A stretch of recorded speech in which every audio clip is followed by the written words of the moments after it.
What's up, guys? It's CoD and this is a commentary about competitive gaming, and it is going to be over a pretty quick gameplay on Hijacked in a free-for-all game. And as you can see, I wasn't sniping, I was using an actual gun. This is an older gameplay. It's, as you can tell, it's kind of laggy. This was before my internet got really fixed and was able to actually, work properly for me. But now my internet's a lot better, and I have some way better gameplays that I'll be posting soon. But for now, I'm going to use this one because it's on the back burner, and the one that I actually was going to use was a carrier gameplay with the M8A1 rifle, but it fucked up and recorded with my hopodge at 120 FPS, so I couldn't use it. That's besides the point.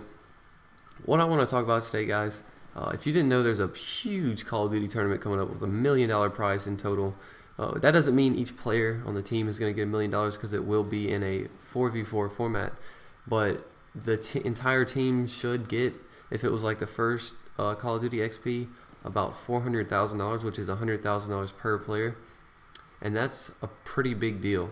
But the prize money isn't really the big thing, like the new thing that's going to be bridging the gap between the public community, which, if you didn't know the difference between that, the public community is like this. Like, you're playing public, you just turn on your Xbox and join a game. That's a public match.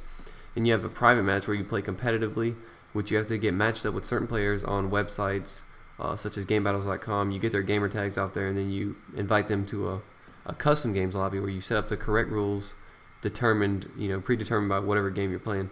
Like, for instance, there are kill streaks in competitive gaming, and yes, that does help out with the community to an extent, because whenever pub players are watching competitive, when they're watching pro players, they need something to relate to.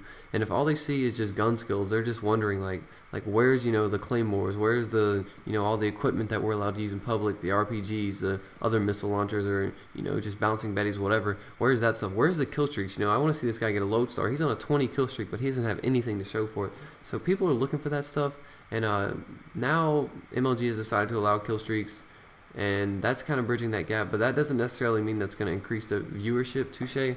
What competitive gaming needed was for everyone to be on the same page and promote it. Like, for instance, if there was an MLG tournament coming up or whatever, even ESL, because ESL is partnered in this as well. If they wanted a tournament, they should all come together and promote it through the different avenues that they have available to them, such as, for instance, MLG can post it on their website, ESL can post it on their website. The biggest viewer base you're going to get, however, is going to be obviously from Microsoft and Xbox on the Xbox dashboard. And that has finally happened.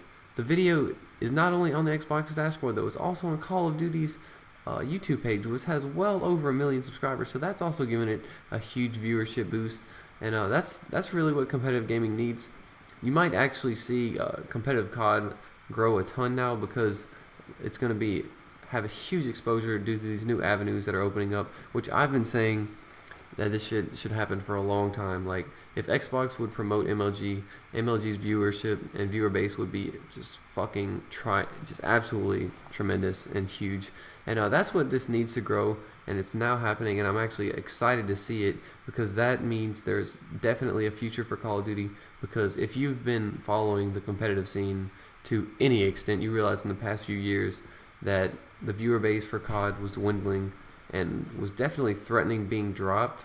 They were thinking about picking up Halo, I'm pretty sure, over COD, and they were only looking to pick up one shooter title, because they're getting tons of views from like StarCraft and League of Legends now. But honestly, the StarCraft is also starting to fall off, and League of Legends is the one that's really blowing up. So you're going to see competitive COD grow a lot, and it's due to this new access.